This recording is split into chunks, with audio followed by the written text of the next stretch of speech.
Alright, today I gotta work on my car because, yep, these are the Z06 axle, and you can see the boots already screwed. So, and it's got oil, just all the grease axle oil everywhere.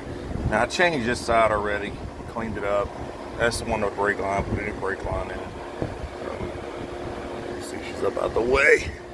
But anyways, so what I'm gonna do, let me get this out of here because I put new seals, everything in this, and it's a mess.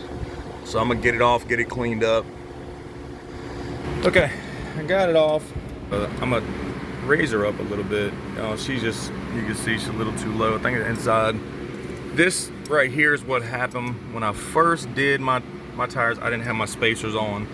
So if you want to run Z06, C6 Z06 wheels, 12-inch wide, with no spacers, this is what's going to happen.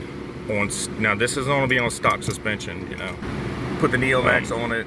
You just got to play with the ride height a little bit. So I'm about to adjust it.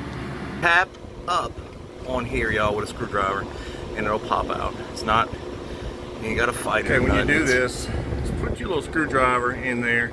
Just remember, it's not going to go all the way, so you ain't going to hit anything. The only thing you're going to hit is this.